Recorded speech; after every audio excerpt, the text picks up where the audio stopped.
6.5 minutes after 7 o'clock in Trinidad and Tobago, so we are now into the second half of our morning edition for this Thursday. Don't forget Sporting Edition on tomorrow. Among the guests will be Ian Bishop, Indian journalist Ashish Shukla, looking ahead to the start of the West Indies-India series, that T20 match, for which we have been advised all tickets have been sold out. 10 o'clock on Saturday, so the series will get underway. Sporting Edition on tomorrow. Other sports will be discussed as well, apart from looking at cricket in the first hour. Well, yesterday we spoke to environmentalist Gary Aboud on the resignation of Professor Julian Kenny as chairman of the EMA, the Environmental Management Authority. He quit, saying the EMA has been weakened by government inaction regarding the legal and illegal quarrying that has ravaged the environment. We'll now be hearing from the CEO of the EMA, Dr. Joth SIngh, on this matter. Good morning, Dr. Singh. Good to have you on the program. It's good to be on. First of all, if I could ask you to address the inference by Gary Aboud that you are essentially singing for your supper, that you have come from a foreign occupation, or you're based abroad, you have come here, you have had to relocate yourself and your family here, and essentially you don't really have a choice, that you have to toe the line, whatever that line is, on behalf of the government. Yeah. Well, Fazira, I often do not choose to respond to those kind of allegations because they're totally unfounded. I think my track record speaks for itself. I've had a very deep history of work in the environment at different levels within the region. I certainly, you would have highlighted that I worked with CARICOM through a regional mechanism, then moved from CARICOM into an intergovernmental arrangement linked to the NGO sector. In fact, led the Caribbean Conservation Association based in Barbados for a number of years, and then went on to work international and did very interesting work in Africa and India. So I think my track record speaks for itself. I've been a successful advocate, a successful campaigner. I've been involved in an international campaign, for example, on the protection of whales. Confronted governments in the Eastern Caribbean on that issue where they have taken up positions in support of commercial whaling. But you see, my approach has always been to identify solutions and not always criticize.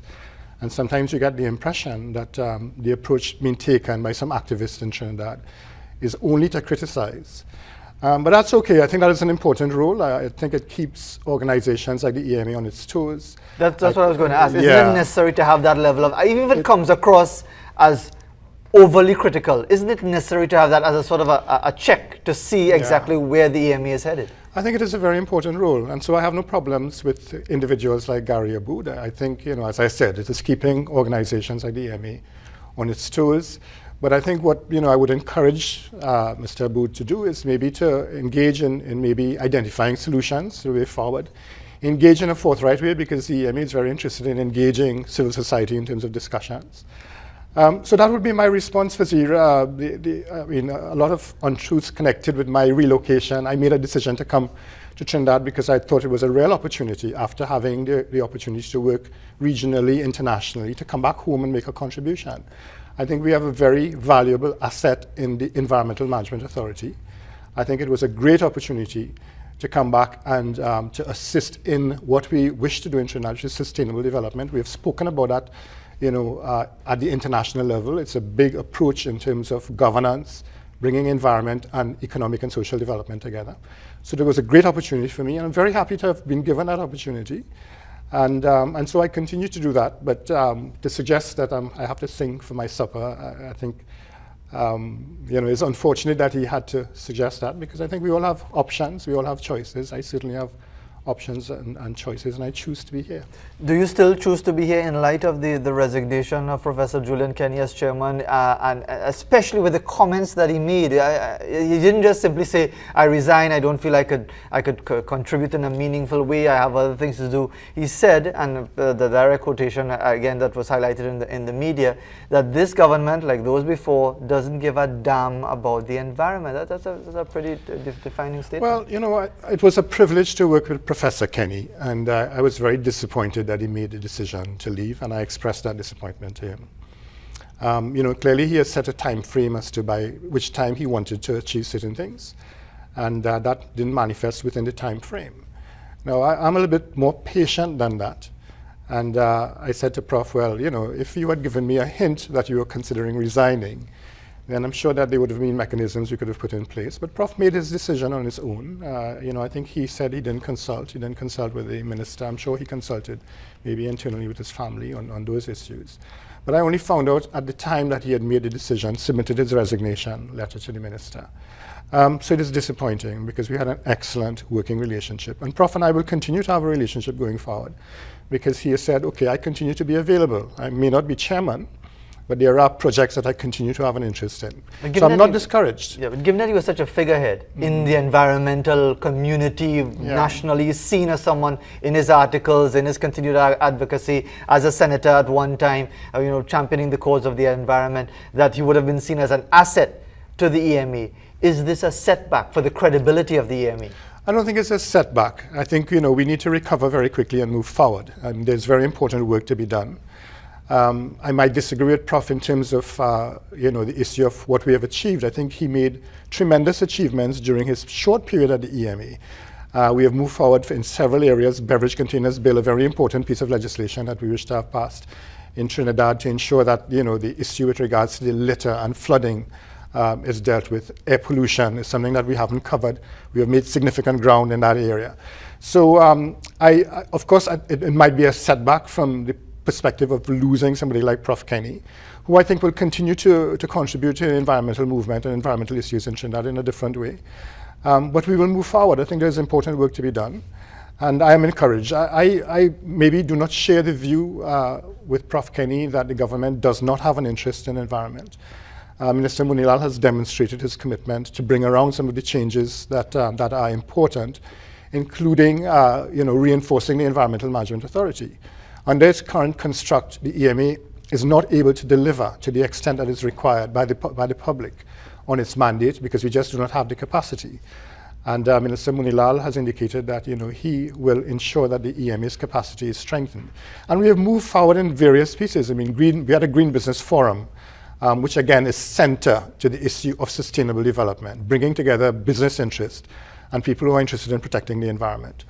And we believe that there are real opportunities there in terms of ensuring that we protect the environment and promoting business as well. So, I'm of course sorry to see Prof go, but I think the work will continue and we will continue to have a relationship and the EMA will move from strength to strength. But has the EMA failed in this matter of the quarrying issue? To have that decision by the previous government of limiting control of quarrying, the illegal quarrying. You were reported fairly recently talking about the number of illegal quarrying sites that have been identified. Some people have actually commented again that the EMA, like so many state agencies, is a toothless bulldog. Is it that because Professor Kenny has identified that as one of his main concerns, that the EMA has failed to take control of that issue of illegal quarrying? Well, it was removed from our jurisdiction by the previous administration, and it's something that we have lobbied to have reinstated. And certainly, I know Prof would have established that as one of his milestones in terms of his tenure at the EMA. And unfortunately, it didn't happen within the time frame that he has established. We need to have it reversed. There's no question about that. Because but is it going to be reversed, Dr. Singh? I am convinced that it will be. I know that it is before Cabinet. I know Minister Munilal has put it before Cabinet. There has been a discussion in Cabinet. And ultimately, I expect that it will be reversed. Now, it may not happen within the time frame that we would have wanted it to happen, because we are convinced that the issue of quarrying and unregulated quarrying as far as environmental issues are concerned, it is wreaking havoc on the natural environment in Trinidad and in some extent in Tobago. But that is precisely the point, Dr. Singh. Do you recognize the urgency of it? And maybe Professor Kenny might have set certain timelines that might be unrealistic as far as the bureaucracy and the whole administrative process. But you just mentioned it, how urgent it is. Is it that this thing is taking too long to deal with this issue at the very front? Well, we are behind the game, as they say. When the EMA's jurisdiction was adjusted so that quarries below 150 acres were removed, I think we saw a circumstance developing where the impact of quarrying became significant and much higher than it was during the time that EMA had opportunities to regulate. So yes, there is an issue and it needs to be addressed with some urgency, and that is my message to the minister. Let us move very quickly to have this issue addressed. Now, in the interim, the Ministry of Energy has indicated, okay, they've issued license for quarrying, and they've also indicated that there are conditions in terms of the operations of those licenses. The Ministry of Energy, therefore, has a responsibility to ensure that they're operated in a certain fashion. And therefore, I think we need to look at what are the arrangements within those licenses to ensure that those operations are indeed controlled. Now, that is an interim mechanism. The EMA was set up with that intent, an independent body to be the police, to look at, to educate, to ensure that the environment is protected in the context of sustainable development. You need to give that back to the EMA. It is why we were set up. And so there's an urgency in terms of doing that. But you see, I think these things sometimes, for you and I have accepted, it takes sometimes longer than we would wish in terms of getting these changes. And under the former administration, I think there was no question that the authority of the EMA was being challenged, that there was a move to have, and quarrying was one of those issues which sent a signal as to what would have happened ultimately with the Environmental Management Authority. But in that context, it should appear almost automatic that this government, having been in office for a year, should have wasted no time in reversing it. And it begs the question, are you too much of a technocrat in understanding how things work and being prepared to work with the rules of engagement? And you should really be more of an activist if this, because let's face it, Dr. Singh, the whole question of illegal quarrying has ramifications for flooding, loss of water resources, has lots of spin-off issues. And therefore, while I appreciate the point that you're making about working within the system, that sometimes you need to break some of the rules to get things done. Well, we're not allowed to break the rules. That is, my responsibility is to ensure that the rules are adhered to, and one of the principal responsibilities of the Environmental Management Authority. Is not effective enough. And this is what we are seeking to do, indeed, to adjust the rules. And we had the rules altered. We're trying to reinstate those rules. There's a process that we need to go through. My responsibility is to ensure that the minister understands the implication, that indeed government understands the implication. We have engaged in education and outreach. Indeed, it has been suggested that maybe we need to spend more time educating our politicians as to the issues regards to the environment, because I think we have a very knowledgeable population, and we have very forceful groups now on the front. Eco-Warriors certainly is one, and I think doing an excellent job. So maybe we need to spend more time educating the politicians, but certainly we need to keep pushing that these things need to be done. Now, clearly there is a point where I will say, okay, Minister, this is what we have, this is what you need to do. He understands, he presents the cabinet, then there is a mechanism that needs to happen. And then the lobby from within Trinidad, I mean, you correctly identified that we have different roles to play. As CEO of the Environmental Management Authority, my responsibility is to ensure that the agenda is promoted and that nationally we are responding. And there are rules for advocates as well in terms of ensuring that that pressure is imposed. I mean, the Prime Minister has indicated clearly that she responds to the needs and wishes of the people, the People's Partnership. And therefore that voice needs to be expressed, I think, from all the different parties involved in the environmental movement. So, my role is clear, run the Environmental Management Authority, implement the existing legislation, create new legislation where we are required to strengthen the operations of the EMA, and we are pushing forward with that. So it's slow. Admittedly, it's slow, but I'm convinced it's going to happen and hopefully happen in the short term. Do you have a specific timeline in your own mind as to when you would like to see that authority with the quarrying issue returned to the EMA? Because clearly the timeline wasn't sufficient for the outgoing chairman. I agree. I'm expecting that at least within 3 months that it will be reversed. That is my anticipation. I anticipate that within that time frame, and maybe even within a shorter time frame, that the issue with regards to quarrying would revert back to the Environmental Management Authority. Do you believe that on this matter, on this one issue, which might appear to be just one issue, cannot define an organization, but because so much is made of it, and because this has been identified by Professor Kenny in stepping down, that the credibility of the EMA is at stake in this matter? Well, I don't think it's the credibility of the EMA. I don't think Prof was arguing with regards to that. I think his point was that if you do not equip the EMA with the right legislation, the right tools, the right capacity, then it will not be able to do its job. And in this case, and using the example of quarrying, if you remove it from the jurisdiction of the Environmental Management Authority, clearly an environmental issue, then you have an environmental authority without the backbone to actually do its work. And this is his point. I don't think it's an issue of credibility as such more an issue of having the capacity and capability. So we are building that. And in other ways as well, I mean, quarrying certainly is only one area of environmental concern. I mean, we have this tremendous problem with regards to littering in Trinidad and Tobago. And I think there is a large issue with regards to beverage containers, and we want to move forward with that. So while we have focused a great deal on quarrying, I think we need to recognize that we're moving forward in other areas as well, on parallel tracks, and we have had tremendous support from the Minister. I mentioned the issue of green business and promoting green business in Trinidad. I think that is very, very important to get private sector on board. You know, we have spoken with regards to air pollution. We don't have air pollution legislation in Trinidad. You know, is it because we're not seeing the effects of air pollution that no one is concerned about it? We should be very concerned about it. And therefore, it is important that we move forward rapidly with air pollution legislation in Trinidad so that we can control that in terms of some of the sectors which are currently not regulated. So there's a lot of good work which is happening for Zero, and I don't think that we should lose that in the context of the issue of quarries. It is important. We need to move forward with it. But let us recognize as well that we're moving forward on other tracks. Let's broaden the discussion as far you talk about building capacity, you talk about the resources within the EMA. And just tying in finally this whole quarry. Let's say in 3 months' time, God willing, that the authority is vested back with the EMA to deal with quarrying at a broad level pre-2007.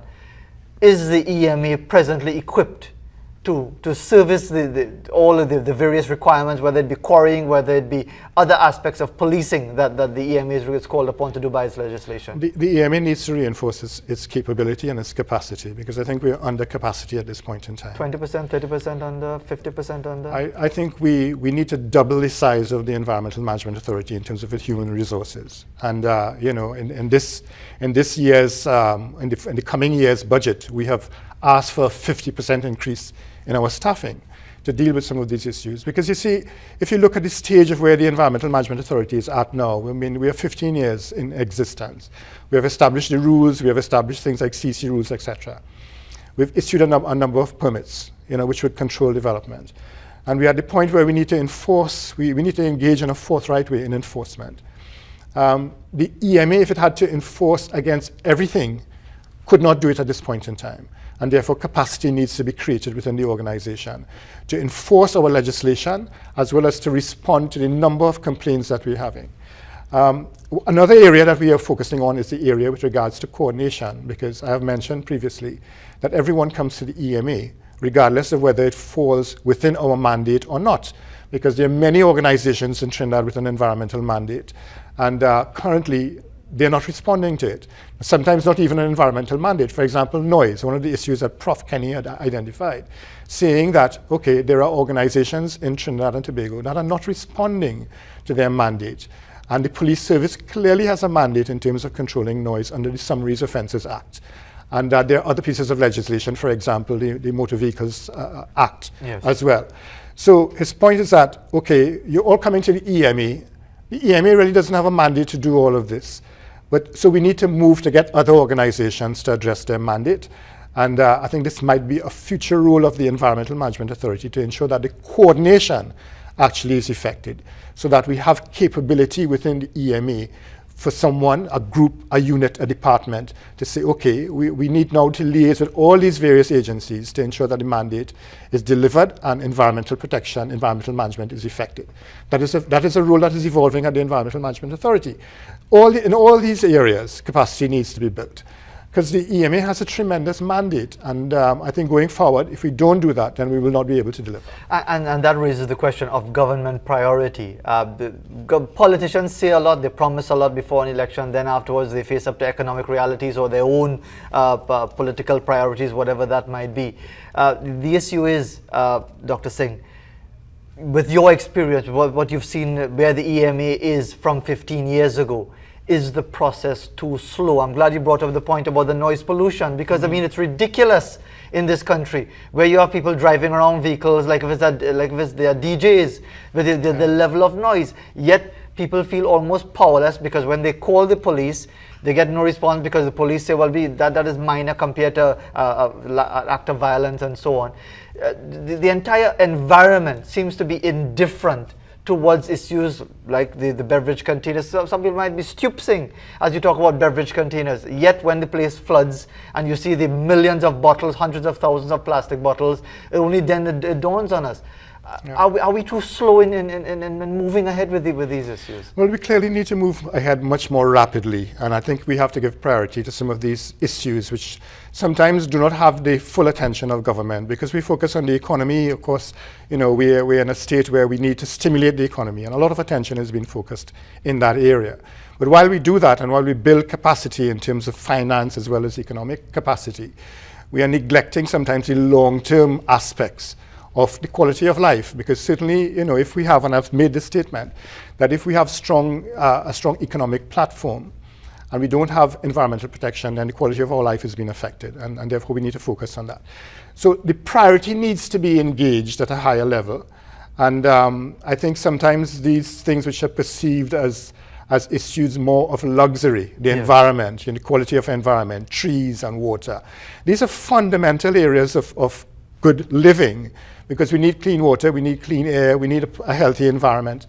And sometimes, I think we need to accept that it has not elevated to the level that it needs to be elevated. The rate of these things need to be increased in terms of the rate of doing it. We need to give added attention to it. And I think does the EMA need to be a lobbyist in its own right in dealing with the government? Well, the EMA does have an education and outreach responsibility as well, and we engage that. We have a well-developed program towards the younger people in Trinidad and Tobago. Maybe we need to devise a program for our leaders and politicians to focus on that. And I know other organizations have attempted to do that, because this is where decisions are being made. Now, that is partly my responsibility as CEO in terms of my interface with government and ministers, because it's part of my responsibility to have that interface and therefore to share that information. You're satisfied that they're listening to you, Dr. Singh? Or do you feel that they're just giving you lip service? No, I think they are very committed members of government now who really wish to see this change happen. I think we need to broaden that net.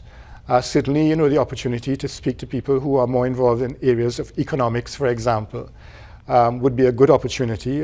Sometimes we speak to the converted, as we say. And our environmental minister is well converted. He understands the issues. And so maybe... Some will say, Dr. Singh, sorry to interrupt you again, that the fact that he is housing and environment minister means that the environment itself is not his priority.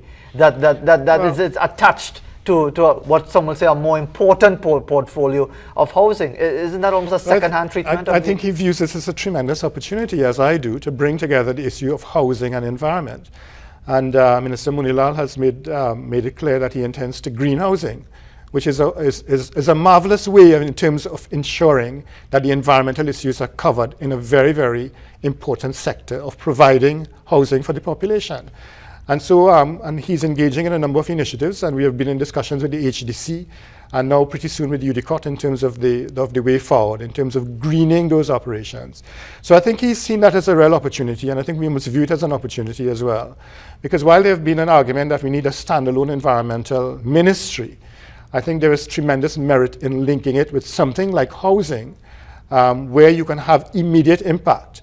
Now, the environmental ministries internationally have always been the sort of, less high profile, a lower profile portfolio. And I think that is the advantage of linking it with something like housing, because it gives it a higher profile. There are opportunities to create those linkages. And I think it's a wonderful opportunity for the minister to demonstrate how environmental issues can be included in housing issues. You talked about the lobbying from environmental groups. Do you also have to contend with lobbying from those, for example, in the quarrying matter, who would like to see quarrying continue and who have a very strong voice and a very influential voice in keeping things as they are? Well, absolutely. I mean, the quarrying sector in Trinidad and Tobago, as you know, is and highlighted by the Minister of Energy, is not as large as the petroleum sector, but it contributes significantly to the economy, and so they would have a voice in terms of ensuring that that their interests are protected, that the process with regards to engagement of quarrying and the production of aggregate, which is really important for construction, is well oiled and happens in the easiest way. But the point is, again, and I come back to the issue of sustainable development, while it is important to encourage a productive sector, it is really critical that it's conducted in such a way that it does not impact negatively on the environment. That is not to say that quarrying cannot happen. It can happen if we designate areas for quarrying, that it is conducted in such a way that after you've quarried, that you have rejuvenated or reinvigorated the areas in terms of restoration. So there's an entire process which needs to take place. No doubt the quarrying sector is lobbying, and no doubt that they've had some success. And I think the environmental component with regards to sustainable development needs to have a strong lobby as well. And this is part of the responsibility of the EMA, and we're doing that with our politicians and decision makers.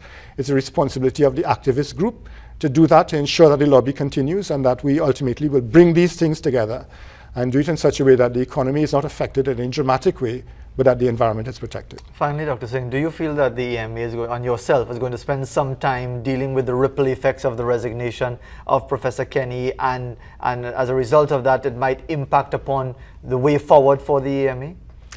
Well, I think if one thing that Prof. Kenny's resignation should do is to bring these issues to the front. And I'm sure that was his intent. Prof. Kenny has many other things that he's engaged in. I know he's a prolific writer, and I know he's engaged in writing at this point in time. So I think this has served a purpose, and hopefully we can benefit from that in fast-tracking some of the issues that needs to be fast-tracked. Whether we're going to be dealing with the ripple effects of his resignation, I hope it can only be positive in terms of the ripple effects, and that will accelerate the agenda. We will move forward. There's very important work to be done. Prof. Kenny will be engaged with us. We know that he has given his commitment. He is available on specific projects.